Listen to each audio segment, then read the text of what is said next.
I met a gypsy.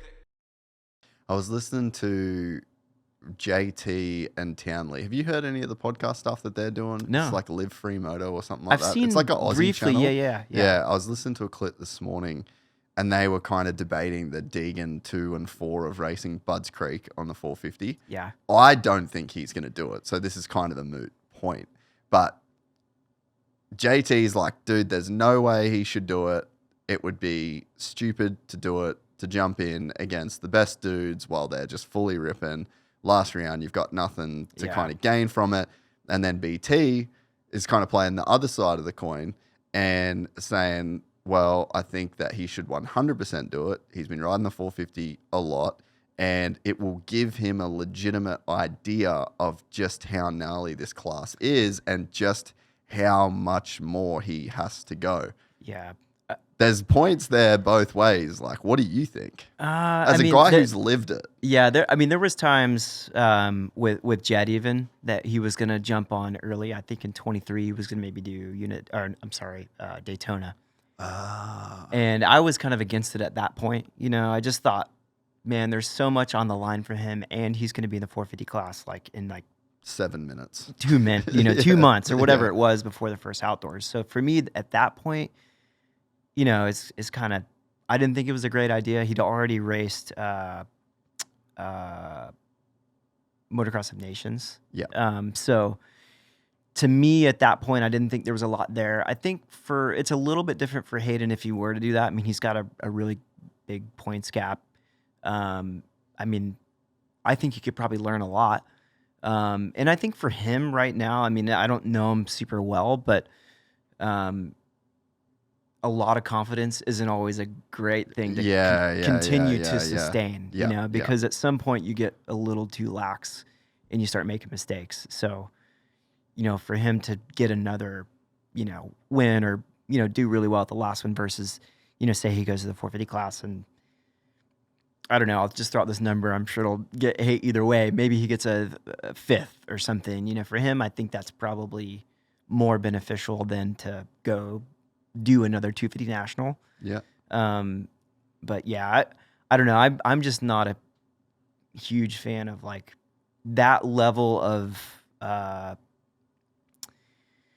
which he's had guys that have competed against him, right? Like Joe has really kind of come up these last few rounds. But to be that guy for so long, and you start to get relaxed, and that gets a little bit dangerous. So I think it's a good gauge for him, honestly. Yeah, I mean it's going to happen sooner or later. So. Yeah, true. What do you think he would get, or how do you think he would do? One of the things that makes me a little hesitant of it is it's the last round and everyone's in form.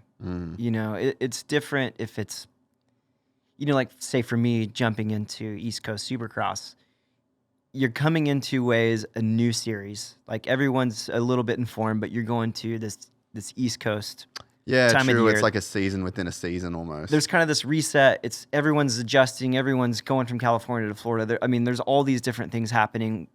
If you come in right now, I mean, everyone is, even the guys that aren't normally as fit are more fit than they're ever going to be at this point, just because they've simply just compounding raced into this. Yeah. And so I think it would be hard for him to compete with, say, a Jed or a Chase or Hunter at this point in the series. So yeah, and there's always, my whole thing with Jet racing Daytona is like you just open yourself up to a lot of risk that you weren't going to be in. And so for me, with my injury history, like that's a concern for me because I mean, say you take out one of my femur breaks, I mean that's 6 months. 6 months of really true, solid, just base building, skill building that I didn't get, you know. And so, you know, you just throw one of those at that. It just, so to me, I guess to answer the question, to mitigate that risk, that's another angle to look at it. But skill set, risk level as far as points, and you know, you're at the end of the year, that kind of thing. I think there's a lot to learn there, but for them, I think just kind of mitigating the risk is probably the biggest assessment.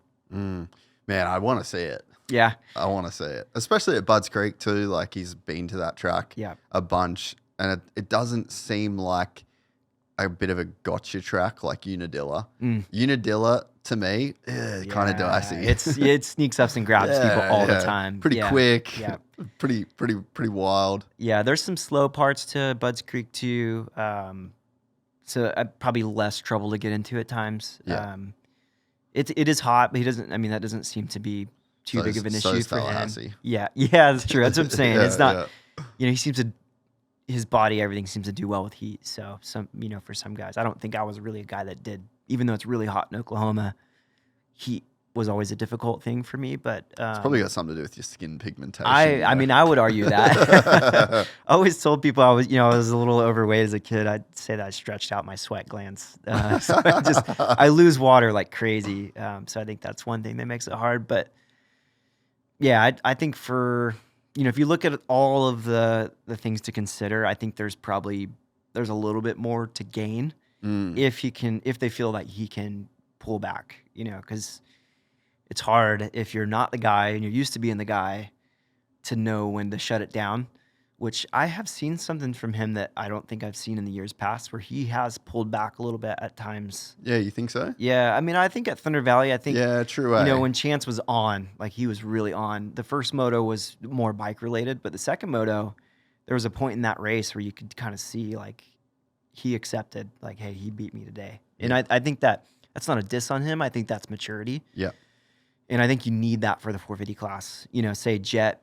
Jet did that at Millville, Moto 1. Millville, also Hangtown. He I can't remember if he crashed or something, but he knew he knew it was really hot, and he knew that, hey, that these guys are on today. I'm probably not going to get him this moto. So he pulled back. So I think that's a real, like, huge level of maturity. So if he can bring that to the table and say he's in the fight for 10 minutes and then, the bike's not quite what it should be or whatever, if he can pull himself back, I think it's okay. But you open yourself up to risk anytime. No matter what. Yeah, it'd be pretty cool to see. I mean, I definitely think that there is a lot to gain from it, right? Like, I mean, you go out and because he's not gonna win, But I mean, like, let's say Jet goes down like Redbud, and he's 18th and Deegan whole shots. Like, dude, is there a world where he wins a moto like that? Or is everyone else too good? But nah, I mean, Chase was incredible at Washougal. I mean, he's always good there though. Yeah, but I think he's in form right now. Like, so I think Jet could have a bad moto, but I think Hunter's in good form. Yeah. Obviously Washougal is not good for Hunter. I don't think it ever is. But Hunter's in good form. Chase is in good form. I mean, Eli is. Yeah, Eli was ripping at Washougal. Budds Creek, like, I mean, there's just, it's not just Jet, I don't think, for him. And I think it would be good for us fans if he would be battled, but I don't think it'd be good for him to go out and have immediate success. I think he needs a lull to kind of, to set him up for the next step. Because, he's going to go into 250 Supercross next year. And it's probably not going to be like crazy difficult for him. I mean, not that this year was super easy for him, but I mean, you just have to think he just knows how to win that championship now, another year on the bike. So it's like, if you don't have some kind of, something that humbles you in any way, like you said, and you just keep riding the wave, like you'd have to think going out and getting fifth and dealing with the barrage of online bullshit that would happen, even though fifth in your debut 450 race is amazingly good. Fans would not have that perspective. And he's in the category where 50% of people are going to say he's the best in the world no matter what happens. 50% of people are going to say that he sucks no matter what happens. So it's like, inevitably, people are going to talk shit. And that would have to do something to fuel the fire over. Well, I'm sure they'd make a great YouTube video about it, and it would be worth it anyway. But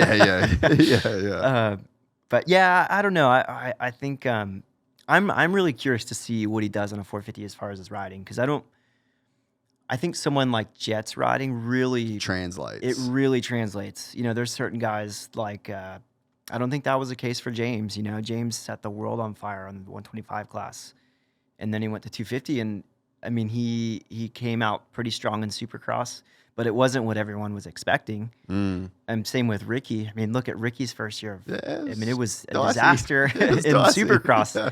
I mean, he won the championship in motocross, but I mean, there was a huge like transition. Learning, yeah. So I'm just curious. I know those guys are smart. Like I admire what they've done. I think they've done a really good job as far as, you know, how they've transitioned into everything. Like I just think they've done good. So I can't imagine that they're gonna just throw him on a 450 and he's gonna just wing it, you know. But I don't think that his riding right now on the 250. I don't think it's gonna take some work to translate that in the racing environment. I'm sure he can rip at home or whatever, but it's going to take some learning, and he'll do it. Like I really think he will. But my personal opinion, I don't think that you're gonna throw him out there at a Budds Creek, and I don't think he's gonna win. But I've been wrong before.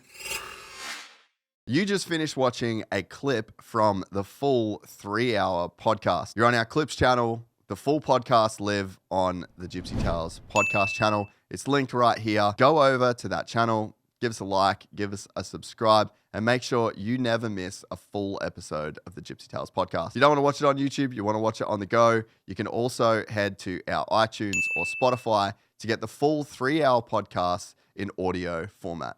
I met a gypsy.